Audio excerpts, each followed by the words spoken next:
Welcome to Sports for Dummies. This is Curtis J. Phillips, and we're here today at the Ni-ten Judo Club with head instructor Josh Shannon. How you doing? Oh, we just about threw me there, Josh. Now, the Ni-ten Judo Club, it was founded in 1974, and Jim Cameron and Dick Chisholm were the original instructors and founders. And we've had some great athletes come through. Jim Dusang, who made the Olympics but got injured prior, and also Laurie Wiltshire, who was 5 or 6 times senior national champion. But then the club dwindled a bit over the years. You know, sports goes in cycles. And after the fire of 2016, maybe there was a rebirth with the Ni-ten Judo Club. Maybe tell us a bit about that. One of my old judo instructors, he always said, you know, judo clubs are like sandcastles. You know, you build them up, and then, you know, the wave comes in and takes it down. You just got to rebuild it, and you know that was my goal. You know, I come from clubs where you know it was a lot of this, but I knew I could build it, and I wanted to introduce judo to kids around the community and stuff. It's my dream job, so I'm very lucky. Now, you rose like a phoenix. When you came here, there was only 3 years ago from New Brunswick, there was 10 kids registered? Yeah, just maybe a dozen kids, I say, between all classes. I think the fire had a big impact, but also just the availability of instruction and stuff too. So now that we have someone that can commit a little bit more and put some time into it, good things happen, and we've done a pretty good job. Now it's blossomed. What are the numbers now? I would say by the end of May last year, we had about 126 registered members. Wow. But of course, there's always a turnaround rate, so we lost a good chunk, but now we're going to keep it going, and now we're almost up to that number. I would say we'd be up to about 130 members by the end of the season. And now, is this a full-time job for you, or are you volunteering, or how's it work? This is my full-time job, I've been doing judo for about 20 years now, and I'm like, you know, if you do something for that long, why not take a chance at doing it for a job, right? Did you ever think, like when you came, we were talking earlier, when you came to Fort McMurray, you know, you're looking at dreams of working in the oil sands, making big money. But the passion for the sport overtook that. That's right. I never had any plans of really of teaching judo anytime soon. I come out here like anyone, you know, work on the oil sands, do a little bit of construction, and then, you know, I had this opportunity, and I thought, why not do it full time? I started teaching part time, and I'm like, you know what? I want to do this full time. I want to make a difference. I want to get in there, and we went with it, and it's been going good ever since. So. And you said you've been teaching. Now we're going to go to commercial break, and then you're going to demonstrate some of the maneuvers, offense and defense, for the sport of judo. Is it, before we head to the mats, is it a hard sport to get? What black belt are you? I'm a Sandan, so that's 3rd degree black belt in judo. How hard is it to get to that black belt?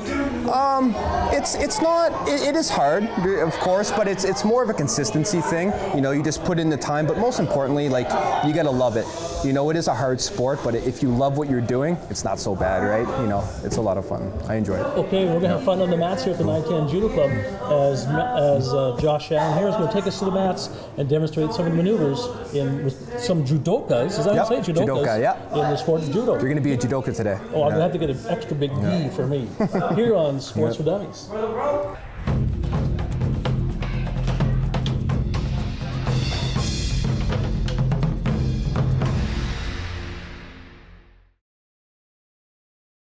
Before we do some judo techniques, we got to learn how to fall properly. That's very important, you know, just to make sure that we're nice and safe when we're doing our techniques. So I'm going to show you how to do a front break fall, right and left, and then we're going to do a backwards break fall. I'm going to explain it a little bit, and then I'm going to have 2 of my students. This is one of my my most experienced juniors, Julian, and then Serene, one of my newer students. Okay. All right, so first things first, let's go right over here. All right, so we're gonna start with a frontwards break fall, and I'm gonna get Julian to show you. So we're gonna work on it a little bit, we'll point out some important things, and then we'll get him to do a frontwards break fall for you guys. Okay, so when you start with a frontwards break fall, it's very important to keep your body and your hips straight and going forward. Because if I turn my body, I get into the effect where I roll on my back. I wanna stay straight, okay? So we're nice and straight. If we do our right side, it's pretty easy to remember. Right leg, right arm, right shoulder. Everything's on the same side. I'm gonna lean forward. I'm gonna have my weight on this leg.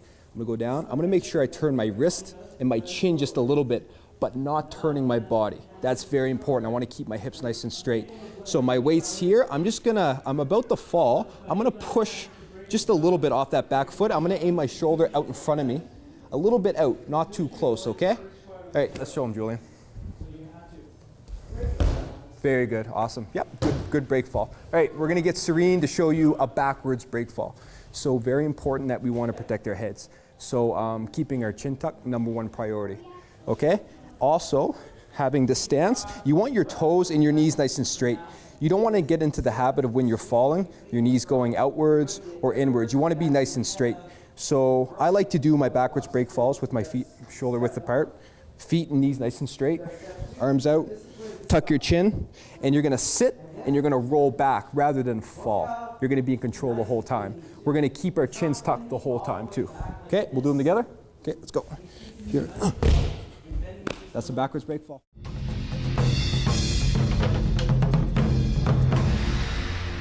Okay, so we're going to do Osoto Geri. It's a very popular technique within judo.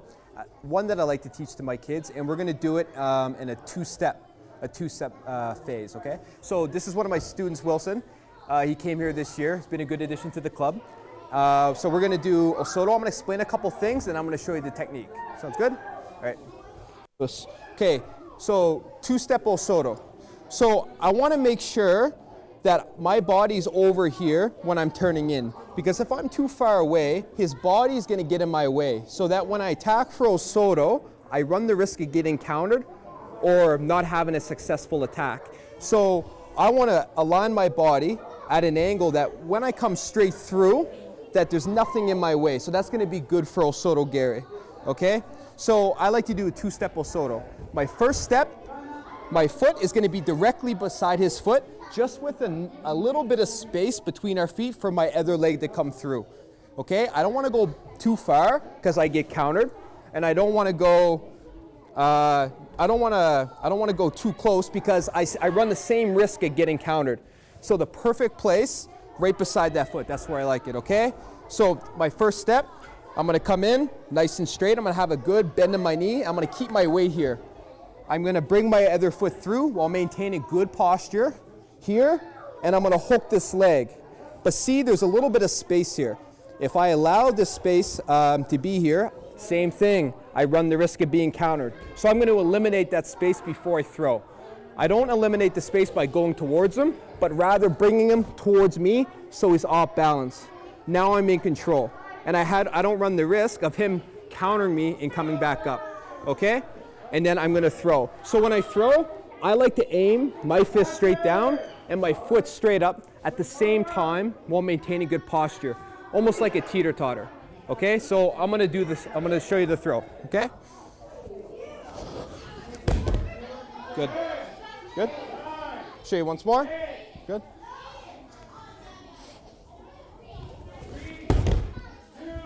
That's Osoto Geri. Good.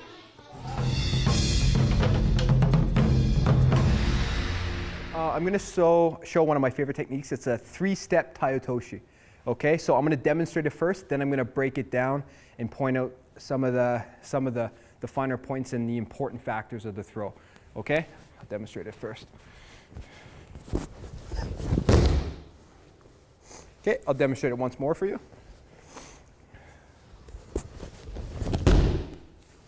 Okay, that's Taiotoshi. Okay, so very important for this throw, like a lot of throws, you want to get your hips nice and low. That's very important. A general rule, I like to get my belt below his belt. Okay, I want to sink my way under. Breaking balance, very, very important for this throw. Okay, so I'm going to start with my basic grip, lapel, and under the sleeve. So I'm going to do a three-step. Okay, so I like to start nice and square, nice wide stance. My first step, I'm going to take a cross step. I'm going to step right in front of the foot. I'm not going to go too far because I don't want to run into the problem of getting countered or overthrowing where my throw is not going to be successful. Okay, so my first step is going to be big toe to big toe. My second step, I'm going to make sure I got good kazushi, and this is important for any throw. I need to break his balance. I need to get him on his toes, because if he's not on his toes, I'm going to get stuck. It's like hitting a wall. Okay, so I'm going to make sure his balance is broken. I utilize both hands. I'm going to look at my watch, and I'm going to turn my head and make sure I follow my wrist all the way until completion. My second step, my foot's going to come right behind my other foot, nice and close. I don't want the foot out here because then I'm going to have to reach. I'm going to keep this foot in nice and close, and this is where I got to sink my hips. My hips are too high right now. Okay? So 1, big kazushi, foot comes back, my foot's nice and close. I'm gonna sink my hips low and I'm gonna step across and I'm gonna put my leg below his knee, not above his knee. I don't wanna hurt it. Nice and low, and I'm gonna pop up and I'm gonna rotate my arms, okay? So notice how I rotate the arms when I throw, okay? So 1, right in front of the foot, I'm gonna pull him in the direction that I'm gonna throw him. I don't wanna pull him on me. I don't wanna throw off my balance. I wanna throw him in open space. Okay, so this is where I pull him. And now I'm nice and balanced and I'm in control of my body. Foot comes back, I'm gonna sink my hips. This hand is gonna drive to the mat as I step under, okay? I'm nice and low and I'm gonna pop up and I'm gonna rotate. And I'm gonna hold on to my arm as my partner has a nice break fall, lands both feet apart, not crossing, okay?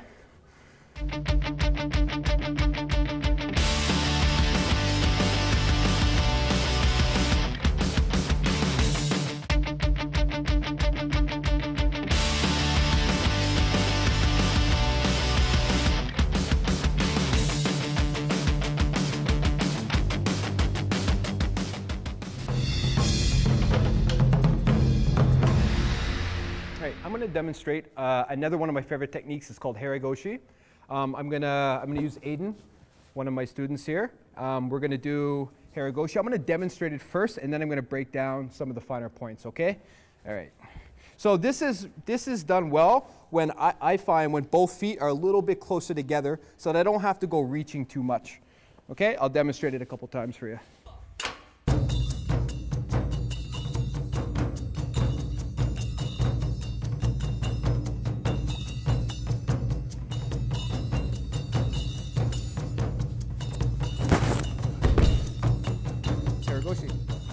Okay, so very important for this throw, I want to maintain good posture.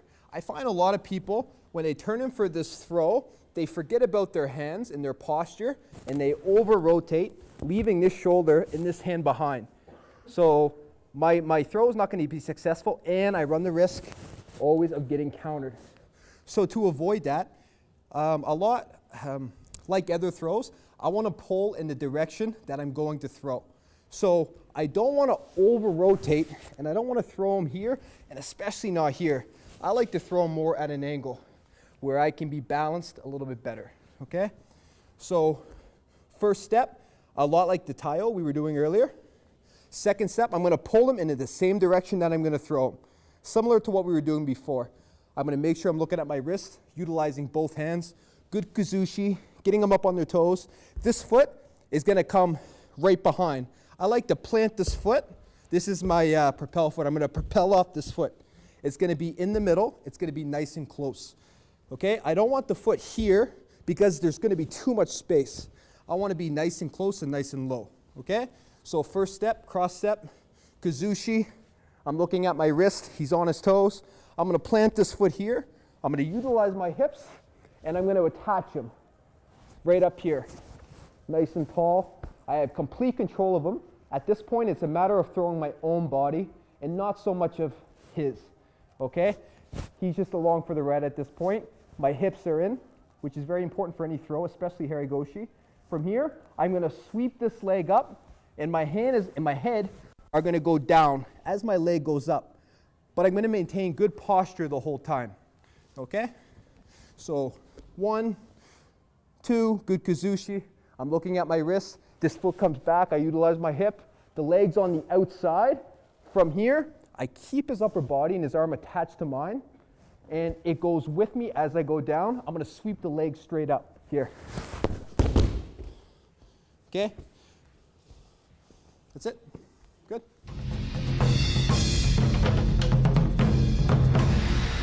All right, we're gonna do Yoko Tominagi, a more complex technique, but a very effective technique if done correctly. Okay, so I want, your normal grip. I want the lapel preferably high, and I want to control under the sleeve. Yoko Tominagi is a little bit different than traditional Tominagi. Traditional Tominagi is straight back, where I plant my foot on his hip and I send him over. We're going to do it moving, a little bit more effective. Okay, so I'm going to demonstrate it a couple times, and then I'll break it down for you. Okay? On 3.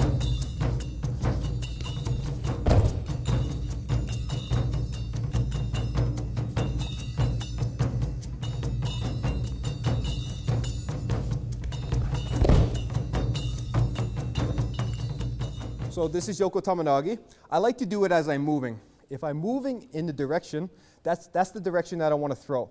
Okay? So if I'm going left, I want to throw left. I want to use my left leg. If I'm going right, it's going to be the opposite. Okay?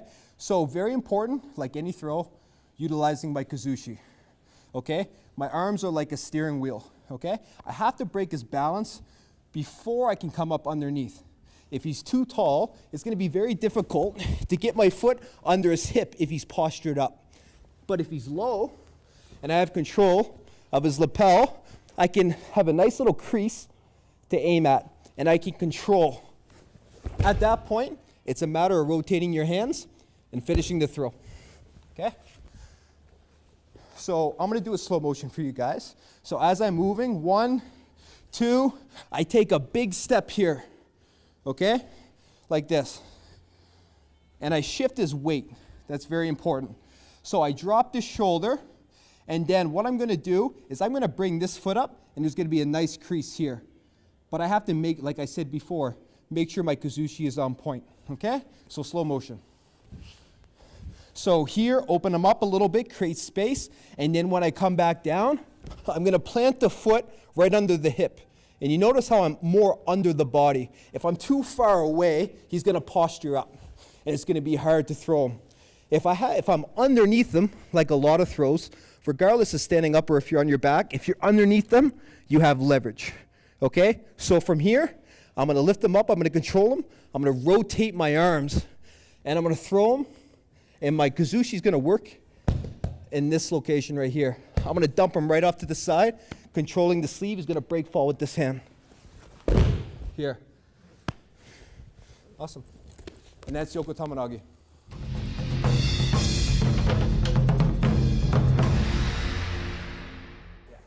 All right, I'm going to do one of my, another one of my favorite techniques. I got a few of them. This one is called Murate Sinagi.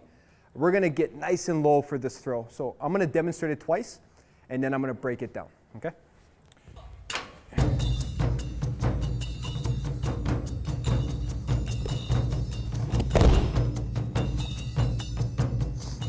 One more time.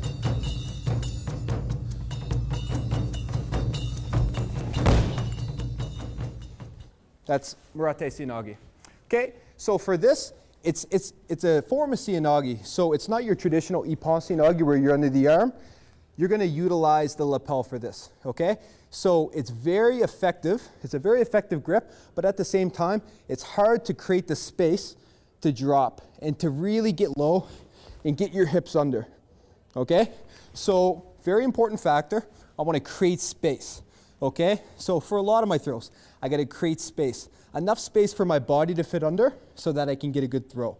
Okay, so if we do it static, for a lot of throws, same idea, cross step.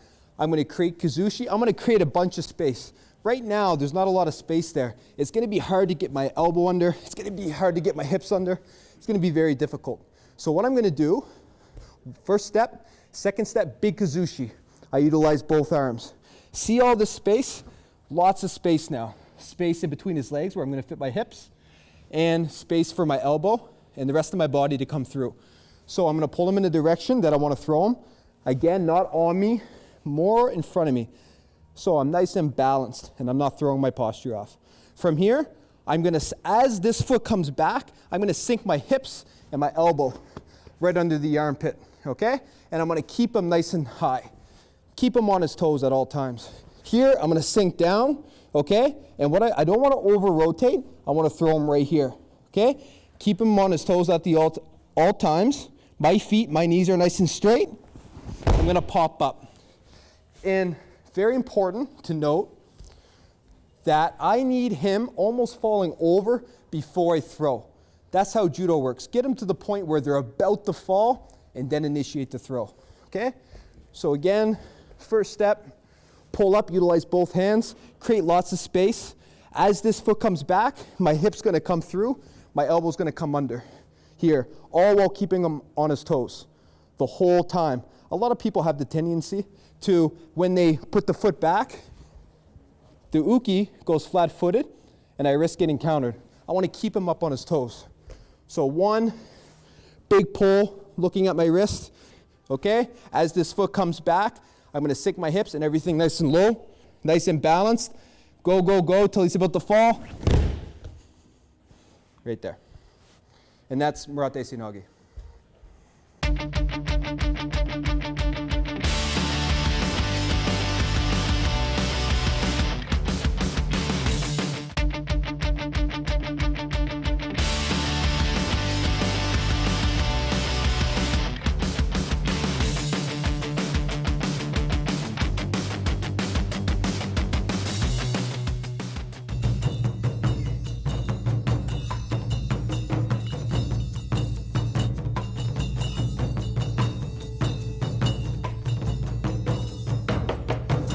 Welcome back to Sports with Dummies with Curtis J. Phillips. Josh Shannon, the head instructor here at the Ni-ten Judo Club. Josh, you know, we learned a lot of moves, the throws today, but there's also a defensive game on the mat. Maybe tell us a bit about that. Yeah, so in judo, we have tachiwaza and we have neiwaza. So like you were seeing earlier, we do tachiwaza, we have lots of throws, foot sweeps, trips, but then we have a whole ground game as well. So holding people down, escaping hold downs, submissions, and yeah, lots to do on the ground too. Very wide variety of techniques in judo. And I've watched the Ni-ten Judo Club since 1982. You know, Dick Chisholm and Jim Cameron founded it. We had Olympians like Jim Dusang and recently inducted into the Wood Buffalo Sports Hall of Fame, Laura Wiltshire. But you've given me an honorary gi without the belt because I have to earn the belt. That's right, yeah. I've been watching the moves and I've tuned in. I've tuned in a bit. I have a new move called the CJ Okiwaki. Oh, okay. Okay, yeah. so we'll have the instructors come at me for the CJ Waki. Good luck.